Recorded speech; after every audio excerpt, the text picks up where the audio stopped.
আমাকে যেমন করে হোক নিজেকে সুন্দর করে গড়ে তুলতে আমাকে হবেই। হাতে মাত্র 100টা টাকা নিয়ে যাচ্ছি, আর কোনো টাকা পয়সা নেই। আমার এই দাঁতগুলো চিকিৎসা করাবো, তো সেখানে 1 লাখ টাকা খরচা বলেছিল। একই সরকারি হসপিটাল, বহুত প্রসেস, বহুত দেরি টাইম লাগে। আমার প্রচন্ড ভয় লাগছিল।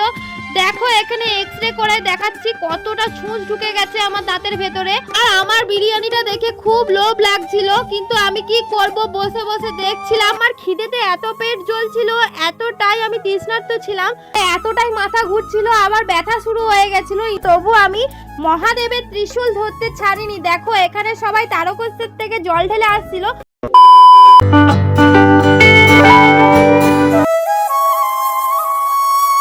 21শে জুলাই 2024 নিজেকে সুন্দর করে গড়ে তোলার জন্য চলে গেলাম শিয়ালদা। হ্যাঁ দেখো, বাবার সাথে চলে গেছি শিয়ালদা। এখানে সল্ট লেকে, মানে শিয়ালদা থেকে আবার সল্ট লেক চলে যায়।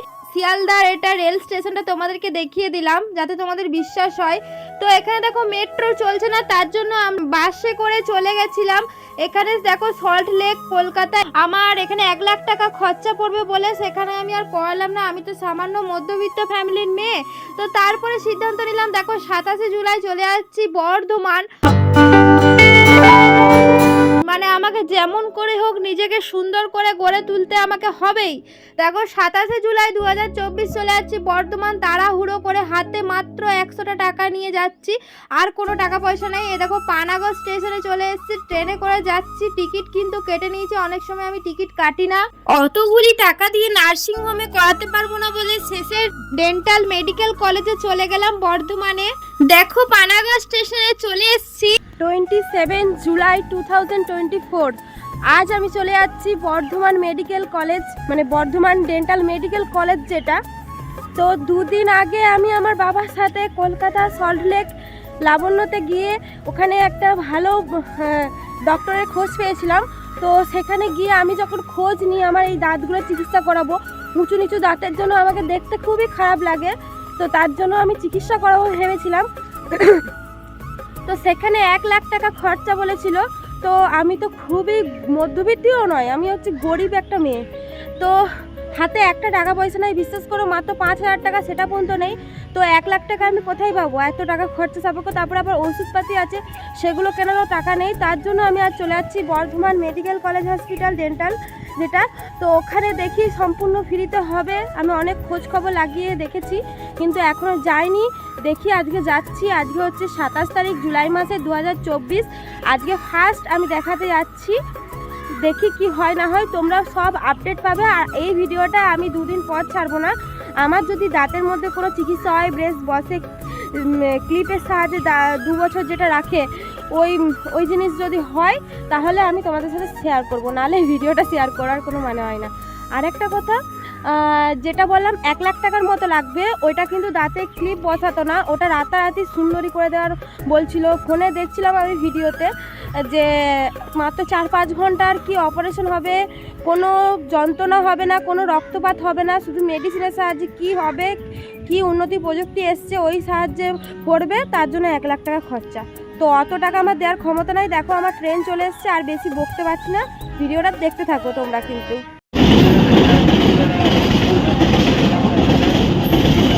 জানি না বন্ধুরা, এটা আমি ঠিক সিদ্ধান্ত নিলাম কিনা দাঁতে ব্রেসেস লাগাবো।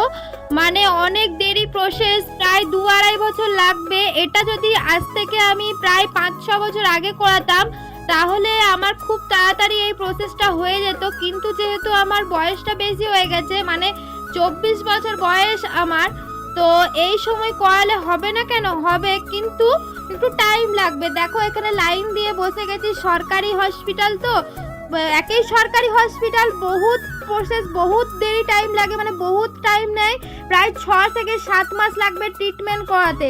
দেখো প্রথম দিন এসে টিকিট কাউন্টারে টিকিটে দিয়ে লাইন দিয়ে টিকিট কাটলাম। তারপরে দেখো এখানে আমাকে রুম নম্বর লিখে দিয়েছে 501 নম্বর রুম। দেখো লিফটে করে চলে গেলাম। এখানে বহুত প্রসেস বন্ধুরা, মানে যাদের টাকা আছে তাদেরই একমাত্র আরাম, আর যাদের টাকা নেই তারা সরকারি হাসপাতালে যে কি করে আমি তো অধৈর্য হয়ে যাচ্ছিলাম। কিন্তু কি করব, করাতে তো আমাকে হবেই। দেখো এক্সরে লিখে দিয়েছে, এক্সরেটা দেখো ওখান থেকে আমি যখন করাতে গেলাম মেডিকেল কলেজের হসপিটাল থেকে, ওখানে বললো 1 মাস পর এক্সরেটা করব। তো তার জন্য ভালো না আমি আজকে এসেছি, আজকে ডক্টর দেখিয়ে ঘর যাবো পুরো ফাইনাল করে। দেখো বাইরে থেকে আমি এক্সরে করে চলে এলাম, এক্সরেটা করাতে মাত্র 70 টাকা নিল। দেখো তারপরে টোটো করে বাড়ি চলে যাচ্ছি, আমাকে ডেট দিয়ে দিয়েছে যে এর পরের ডেটে আসতে। দেখো আজকেকার মতো কাজ হয়ে গেল, মানে টিকিট কাটলাম, ডাক্তারবাবুকে দেখালাম, সে আবার ডেট দিল, তারপরের দিন আমায় দেখবে।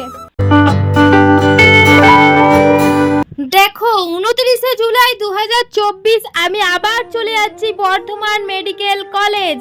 হ্যাঁ দেখো বর্ধমানে চলে এলাম। আজকে কিন্তু যাচ্ছে আমার সাথে আমার ভাই। তো আমি দাঁতে ব্রেসেস লাগাতে গিয়ে যখন প্রথম দিনে ডাক্তারবাবুর সাথে কথা বলেছিলাম, সেদিন আমাকে বললো তোমার যে সামনের দাঁতটা ভেঙে গেছে ওই দাঁতটা আগে আরসিটি করব, মানে রুট ক্যানেল করব। তো দেখো এই সামনের দাঁতটা আমি রুট ক্যানেল করতে বসে গেছি, আমার প্রচন্ড ভয় লাগছিল। দেখো এখানে এক্সরে করে দেখাচ্ছি কতটা ছুঁচ ঢুকে গেছে আমার দাঁতের ভেতরে। তো তারপরে দেখো এখন এই রুট ক্যানেলের প্রসেসটা নাকি 1 মাস চলবে, তবে আমার এই সামনের দাঁতটা ভালোভাবে রুট ক্যানেল করে সিল টিল করে আমাকে পুরো প্রসেস করে তারপরে আমার 1 মাস লাগবে এটা করতে। সরকারি মেডিকেল কলেজ বুঝতেই পারছো কতটা দেরি হবে, মানে সবারই লাইনই থাকে, শুধু আমার একার নয়। তারপরে দেখো প্রথম দিনে আমি দাঁতটা যা মেন কাজ ছিল সেটা করে দিয়েছে ওরা, মানে ড্রিল করে দাঁতের ভিতরটা অনেকটা ফুটো করেছিল। এরপরে দেখো টেম্পোরারি সিল করে দিয়েছে, আবার তার পরের দিনে ডেট দিয়েছে। এই ভিডিওটাতে আমি 3টে দিনের ভিডিও তোমাদের সাথে একসাথে শেয়ার করলাম, এরপরে আবার কি হচ্ছে না হচ্ছে সেটা তোমাদের সাথে শেয়ার করব। দেখো আমার খুব লাগছিল, ইনজেকশনও দিয়েছিল। এই দেখো টেম্পোরারি সিল করে দিয়েছিল, এটা উঠছিল, তো ভাইকে আমি দেখাচ্ছিলাম, ভয় লাগছিল, মানে ভাই রুট ক্যানেল করেছে দাঁতে, ওই জন্যই আমি ভাইকে দেখাচ্ছিলাম। তারপরে দেখো তুলোটা রাখতে রাখতে আমার না বমি পেয়ে গেছিল, তো মুখ থেকে তুলোটা ফেলবো কি, ভাই বলছে না ফেলিস না, থুতুটা ফেল, একদিক করেছি। আমার খুব ভালোও লাগছিল আবার ভয়ও করছিল যে কি করে কি করব, না হবে না হবে। আমি কি সত্যি ভালো ডিসিশন নিলাম নিজেকে পরিবর্তন করার জন্য? 4টা দাঁত উঠাবে জানো বন্ধুরা, মানে যেদিন আমার ব্রেসেস লাগাবে তার কিছুদিন আগে আমাকে 4টা দাঁত উঠাবে, জানি না কি হবে। দেখো রুট ক্যানেল করেই আমার এই অবস্থা। তারপরে দেখো ভাইকে তো কিছু খাওয়াতে হবে, ভাইকে দেখো বিরিয়ানি খাইয়ে দিলাম আমি, আর আমার বিরিয়ানিটা দেখে খুব লোভ লাগছিল, কিন্তু আমি কি করব, বসে বসে দেখছিলাম আর ভাই খাচ্ছিল। তারপরে দেখো স্টেশনে চলে যাওয়ার পথে, মানে যাচ্ছিলাম হেঁটে হেঁটে, অনেক দেরি ট্রেন ছিল। দেখো এখানে তুলোটা ফেলে দিলাম, ভাই বলছে অনেকক্ষণ তুলোটা রেখেছিস এবার ফেলে দে মুখ থেকে, না কিছু হয় না। তারপরে দেখো এখানে লস্যি খেয়ে নিলাম, প্রচন্ড জল পিপাসা পেয়েছিল। দেখো লস্যিটাতে স্ট্র দিয়েছিল বলে একদিক করে আমি খাচ্ছি, মানে দাঁতের এই ধারে লাগানোই যাবে না, 1 ঘন্টা কিছু খেতে বারণ করেছে। কিন্তু আমার খিদেতে এত পেট জ্বলছিল, এতটাই আমি তৃষ্ণার্ত ছিলাম।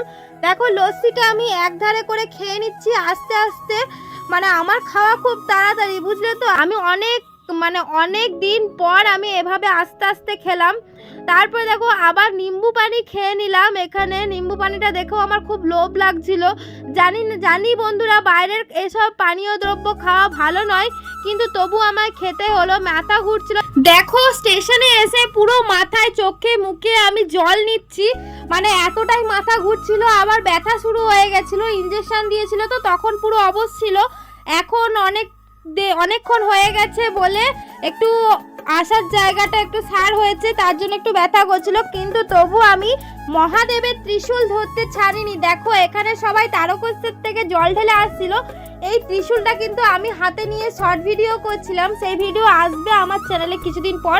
তো ত্রিশূলটা নিয়ে একটু ফটো তুলছিলাম। এটা কিন্তু সোলার ত্রিশূল নয়, এটা কিন্তু প্লাইবোর্ডের ছিল, আর এই ত্রিশূলের যে ডান্ডিটা এটা ছিল বাঁশের, অনেকটাই ভারী ছিল। দেখো ভাই কিন্তু ঠিক করে রেখে দিল। আর আমার দাঁতের কি কি আপডেট আসছে না আসছে সেটা তোমাদের সাথে শেয়ার করতেই থাকবো।